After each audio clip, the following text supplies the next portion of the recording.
हमारे रिपोर्टर्स पंजाब के कई जिलों में गए, किसानों से बात की, अफसरों से बात की, समझने की कोशिश की कि आखिर पराली जलाने की घटनाएं हरियाणा में कम हो गई और पंजाब में क्यों बढ़ गई। गुरदासपुर के किसानों की बात आपको सुनवाता हूं। ज्यादातर किसानों का कहना है कि सरकार ने उन्हें टाइम पर मदद नहीं दी। जो सीडर मशीनें दी जा रही हैं वो उनके छोटे ट्रैक्टर से चल नहीं सकती और वो बड़ा ट्रैक्टर खरीद नहीं सकते।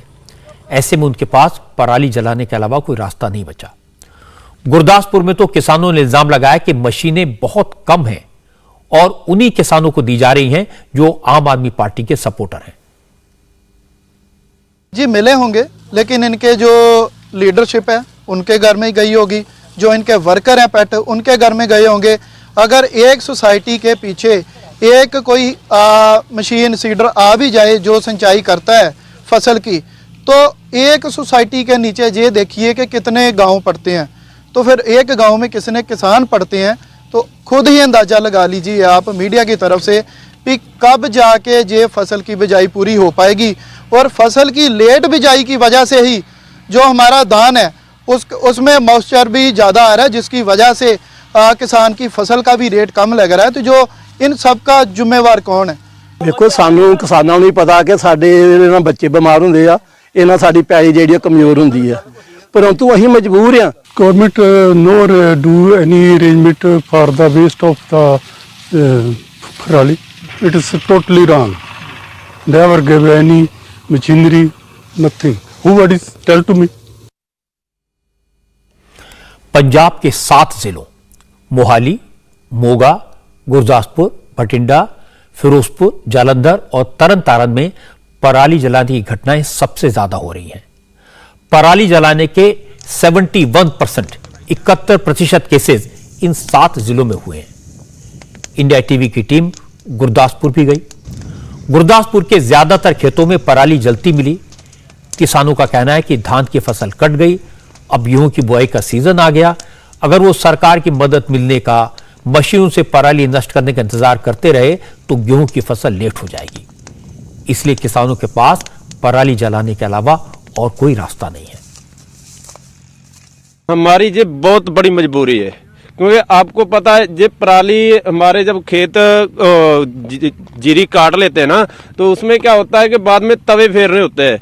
जब तवे फेरते हैं जो पराली है जो ना तो उससे मिट्टी काटी जाती है, ना और जो पराली है उसको कुतरा जाता है।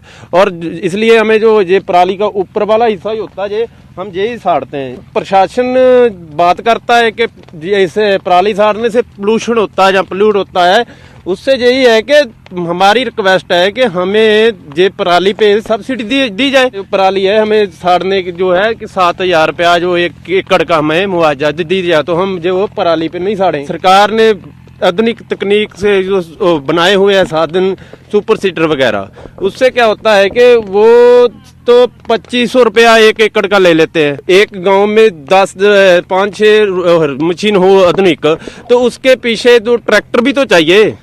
फिर 10 लाख का ट्रैक्टर ले आके किसान वो 3 लाख की मशीन कैसे ले लेगा। दूसरी तरफ इसका देखा जाए कि इतनी बढ़िया फैक्ट्रियां लगी हुई हैं, कितने कितने कारोबार चल रहे हैं, तो उधर हमारा 4 तो 5% प्रदूषण है, उसका 95% प्रदूषण है, उससे वो दिल्ली को पोल्यूट नहीं पहुंचता। और हमारी जो किसान का धुआं जो 10 दिन लगना होता है, सिर्फ 4-5% इससे जो हवा प्रदूषण होती है वो भी हम अपनी मजबूरी से करते हैं। पंजाब सरकार का दावा तो है कि पराली जलाने की केसेस को रोकने के लिए 8,000 नोडल ऑफिसर अपॉइंट किए गए हैं। सरकार की तरफ से हर एकड़ पर 7,000 रुपए की मदद किसानों को दी जा रही है। अब सवाल है कि पंजाब की सरकार इतना कुछ कर रही है तो फिर पराली जलने के केसेस कम होने के बजाय बढ़ क्यों रहे हैं? इस सवाल पर किसानों ने असलियत बताई।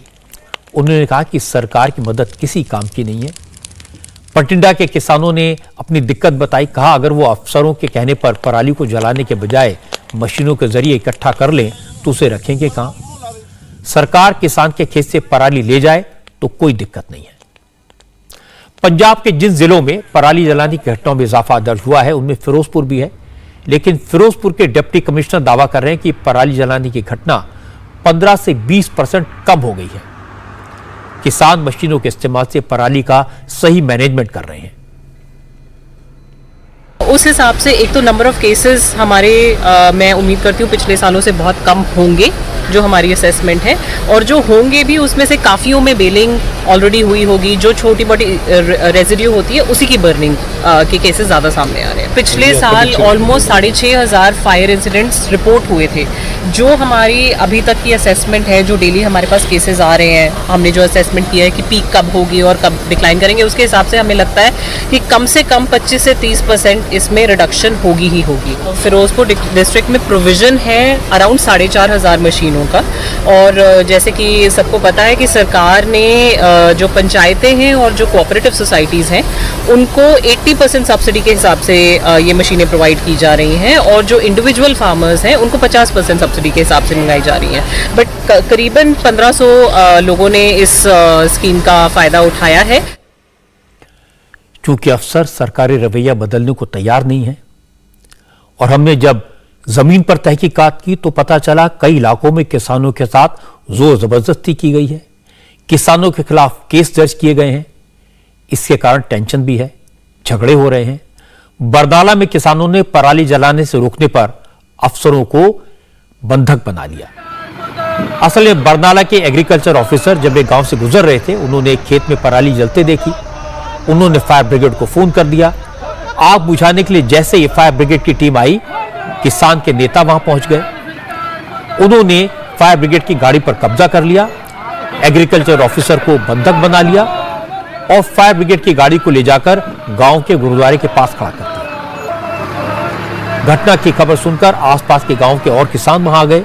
किसानों ने सरकार के खिलाफ नारेबाजी की, डिमांड की जो किसान पराली जला रहा था उस पर कोई एक्शन न लिया जाए और इसका कमिटमेंट दिया जाए, तभी अफसर को छोड़ा जाएगा। जब सरकारी अफसर से किसानों को कोई एक्शन न लेने का प्रॉमिस मिल गया, तब जाकर किसानों ने फायर ब्रिगेड की गाड़ी को छोड़ा और अधिकारी को भी रिहा किया।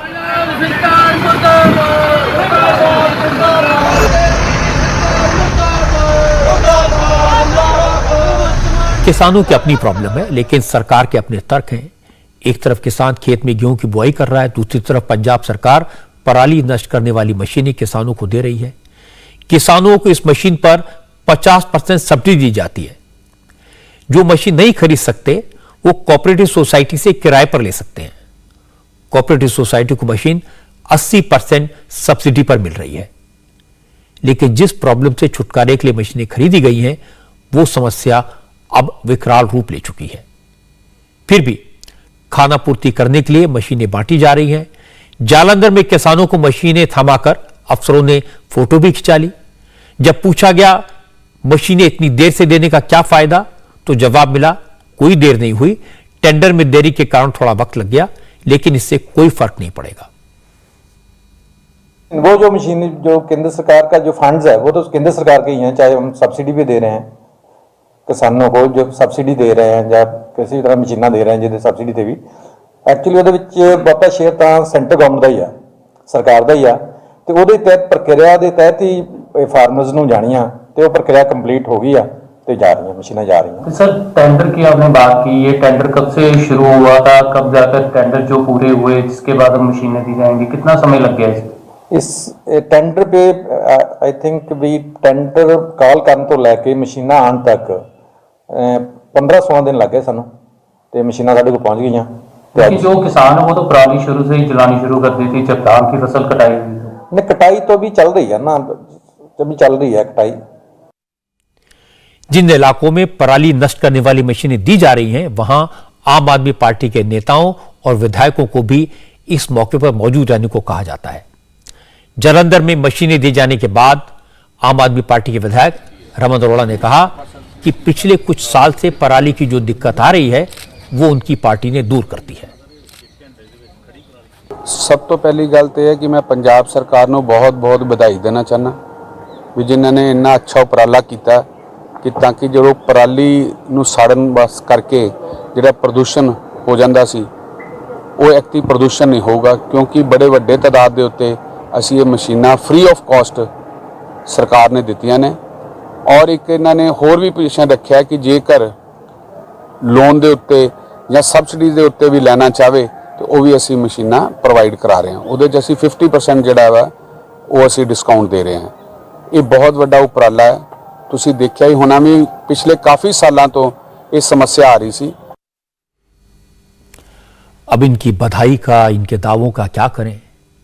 पंजाब की तरफ से आ रहे पराली के धुएं के कारण दिल्ली के लोगों का दम घुट रहा है, सांस लेना मुश्किल हो गया। लेकिन आम आदमी पार्टी के नेता कह रहे हैं सब कुछ ठीक ठाक है, सब चंगा है। अब पराली की प्रॉब्लम खत्म हो गई है। जब पंजाब के पर्यावरण मंत्री मीत हायर से पूछा गया पराली जलाने में जो मामले हैं वो घटने के बजाय बढ़ क्यों गए हैं, तो उन्होंने कहा प्रॉब्लम पुरानी है, पूरी तरह सॉल्व होने वक्त लगेगा। मीत हायर ने कहा कि आम आदमी पार्टी की सरकार वो सब कुछ कर रही जिससे पराली जलाने की प्रॉब्लम जड़ से खत्म हो जाए।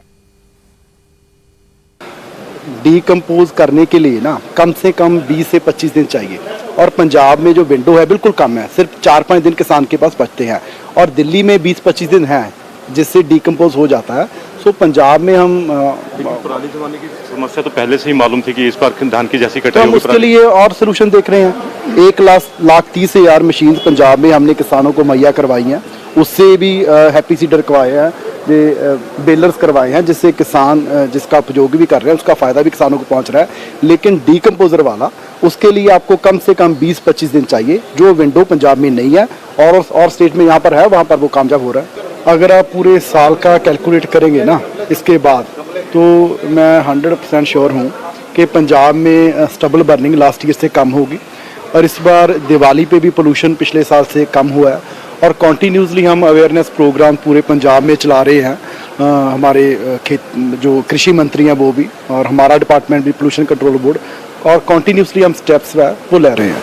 लेकिन जो आंकड़े आए हैं कि कल 28 तारीख को देखो आप एक दिन से कंपैरिजन नहीं कर सकते, पूरे साल का हम कंपैरिजन करेंगे। जब ये सीजन खत्म हो जाएगा तो मैं 100% श्योर हूँ कि पंजाब में पोल्यूशन पिछले साल के कंपैरिजन से स्टबल बर्निंग वो इस साल कम होगी। अब मंत्री जी से कोई पूछे कि 1,30,000 जो मशीनें हैं जो अवेलेबल हैं वो कहां गई, किसानों के पास तो पहुंची नहीं। हमने ग्राउंड से रिपोर्ट दिखाई है। दूसरी बात, पर्यावरण मंत्री कह रहे हैं कि पराली की प्रॉब्लम मशीनों से ही सॉल्व हो सकती है। पंजाब में डीकंपोजर से पराली नष्ट करना मुमकिन नहीं है। लेकिन अरविंद केजरीवाल डीकंपोजर को पराली का सबसे बड़ा दुश्मन और किसानों का सबसे बड़ा दोस्त बता रहे थे, पराली की प्रॉब्लम का रामबाण इलाज बता रहे थे। सवाल है क्या दिल्ली में किसानों को डीकंपोजर मिल रहा है? यह सवाल इसलिए उठा क्योंकि दिल्ली में भी पराली जलाने की घटनाएं देखने को मिली हैं। हमारे संवाददाता दिल्ली के किसानों के पास पहुंचे तो एक अलग प्रॉब्लम का पता चला कि दिल्ली के किसान डीकंपोजर का इंतजार करते हैं, सरकारी अफसरों के चक्कर लगाते हैं, लेकिन उन्हें वक्त रहते डीकंपोजर नहीं मिलता। किसानों ने बताया कि पिछले साल अधिकारी आए थे, 1 एकड़ में केमिकल डाला और कागजों पर दिखा दिया कि 10 एकड़ पर केमिकल डाल दिया। कुछ किसानों ने कहा कि एक खेत की फसल कटने के बाद जब वो दोबारा अफसरों के पास गए तो अफसरों ने कह दिया दवा डालने का टाइम खत्म हो गया। उनको तो एक आधार कार्ड मिल जाओ, सुविधा की वो नहीं सोचते। अब हम उनका इंतजार कर रहे हैं। पहले हमारे फार्म जमा हुए, एक भाई ये फार्म है, ये दवाई मिलेगी, डीकंपोजर आपको दिया जाएगा, लेकिन अब तक वो लोग आ नहीं पाए। हम उनका इंतजार कर रहे हैं, बार बार उनके पास जा रहे हैं, फिर भी नहीं आ रहे वो लोग। एक बार आएंगे, कैसे आएंगे? 1 मिनट के लिए आएंगे, एक आधार कार्ड ले जाएंगे, और उसके बाद में जैसे मेरा 1 किला उसमें कर दिया, दूसरी बार मेरा जब कटेगा तब तो कराऊंगा ना मैं, तब उसके पास जाता हूँ तो वो कहते हैं आपका हो तो गया। अरे हो कहाँ गया? एक आधार कार्ड लेकर आप चंपत हो जाते हो, उसके बाद में जो 10 एकड़ उस के ऊपर कौन करेगा? नहीं, हमारा टाइम हो चुका है भैया, अब नहीं होगा। यहाँ पे कोई फायदा नहीं। जैसे वो कागज पे लिखवा लेते हैं 50 एकड़ और देते हैं, 2 में दे दिया, 4 में दे दिया, बाकी बोले मशीन बिजी है, दूसरे गांव चली गई, दवाई नहीं है, ये नहीं है, वो नहीं है, तो ये काम चल रहा है यहाँ पे। तो कोई फायदा नहीं मिल पा रहा? फायदा नहीं। सरकार कह रही है कि दिल्ली के हर किसान के पास जो है इस वक्त बायो डीकंपोजर सोल्यूशन की सुविधा है। बिल्कुल भी नहीं आया है अभी तक। पिछले साल आया था, उसमें मुश्किल से 4-5 एकड़ में कराया था और लिखत में गए 50 एकड़। अच्छा, और आपके 50 एकड़ खेत? 50 एकड़ में हुआ नहीं। मशीन एक है और गांव कई दे दिए तो लेट हो जाते हैं किसान, फिर अपनी जुताई करके करते हैं। फायदा कुछ नहीं मिल रहा, आ रहे हैं नाम लिख ले जाए हैं, बोले नाम लिखो पहले, फिर आओ है बोले तेरा टाइम नहीं लगा भाई, तो एक कट में मार दे, दो में मार दे, बोले आओगे 10 दिन के बाद 15 दिन के बाद में, फिर आमते नहीं, फिर हम लेट हो जाए, अपनी बुआई करते हैं हम अपने वो कर रहे भाई करा इसकी, जैसे 4 लगा 5 लगा 6 लगा कई बार लगो और अपनी पराली कटवा दें बाहर। एकड़ खेत हैं आपके पास? मेरे पास 40 एकड़ है। 40 एकड़। तो जो पिछली बार की थी 40 एकड़ में से कितने एकड़ में की करके गए? करी 10-12 एकड़ में करी थी और बाकी सब वैसे ही रह गए थे। उसकी सुविधा हमारे को कुछ टाइम वो जस्ट ना टाइम देते हैं, जैसे उन्होंने दे दिया 15 दिन के अंदर डिकम्पोज छिड़काव करेंगे, उस टाइम पे हो सकता है हमारी फसल नहीं कटी हो, उसके बाद में सब डिपार्टमेंट भाग जाता है, वीडियो आते हैं यहाँ पे, ट्रैक्टर वगैरह भी आते हैं, लेकिन कुछ खेतों में करके वे वापसी चले जाते हैं। हमारे को कोई सुविधा नहीं मिली, ना KVK से क्या सुविधा मिल रही है, भाई मशीन गिरी हम लेने जाते हैं, जैसे हमने भाई फसल की काटने पड़ता है, जो इसका क्या नाम है ये आप समझ नहीं पा रहे, खूंट वगैरह है जो इसके इसी झुंडी वगैरह वो है, उनके सारे के सारे उपकरण खराब पड़े हैं। ठीक है, दूसरी कोई भी एक हमारा गांव है जो क्या नाम है हरियाणा के बॉर्डर पे है, वो कुछ सुविधा ये नहीं मिल रही। किसानों की बातें सुनने के बाद ये तो साफ है कि दिल्ली में और पंजाब में पराली को जलने से रोकने के कोई ठोस प्रयास नहीं किए गए। न केंद्र सरकार द्वारा प्रोवाइड की गई मशीनें किसानों तक पहुंचाने की कोशिश की गई और न पराली गलाने का केमिकल कामयाब हुआ। और यह भी साफ है कि पंजाब में पराली जलाने से दिल्ली की हवा और भी जहरीली हो गई है और भी खतरनाक हो गई है। अगर पंजाब में कांग्रेस की या बीजेपी की सरकार होती तो केजरीवाल कह देते कांग्रेस और बीजेपी दिल्ली के लोगों से नफरत करती है। वो कहते ये पार्टियां दिल्ली के लोगों को जान से मार डालना चाहती हैं क्योंकि वो केजरीवाल की पार्टी को वोट देते हैं। लेकिन अब केजरीवाल की मुसीबत यह है कि दिल्ली और पंजाब दोनों जगह उनकी सरकार है, कहें तो क्या कहें, पराली जलाने के लिए दोष दें तो किसको दें। इसलिए मनीष सिसोदिया ने आज नया आइडिया निकाला। उन्होंने कहा कि दिल्ली में सारा पॉल्यूशन कूड़े की वजह से होता है और कूड़ा साफ करने की जिम्मेदारी तो एमसीडी पर है और एमसीडी बीजेपी के अंडर है, इसी पॉल्यूशन के लिए बीजेपी जिम्मेदार है। सच तो है कि केजरीवाल ने पिछले 8 साल में पॉल्यूशन को रोकने के लिए सिर्फ बातें की हैं, दूसरों पर दोष लगाया है, कोई कॉन्क्रीट काम नहीं किया। कभी ऑड-इवन गाड़ियों की बात हुई, कभी स्मोक टावर लगाए गए, दिवाली पर पटाखों पर बैन लगाया गया, फैक्ट्रीज को ईंटों के भट्टों को चलने से रोका, पर सब कुछ दिखावा और बेकार साबित हुआ। दिल्ली में रहने वाले भी इंसान हैं, वो भी टैक्स देते हैं। उन्होंने क्या कसूर किया कि वो जहरीली हवा में सांस लेने को मजबूर है? उन्होंने क्या गुनाह किया कि दिल्ली में रहने वालों की उम्र 10 साल कम हो गई है? इसका जवाब केजरीवाल को देना होगा। इंडिया टीवी हर वक्त हर जगह डाउनलोड करने के लिए सर्च करें India TV news Google play store या ऐप स्टोर पर।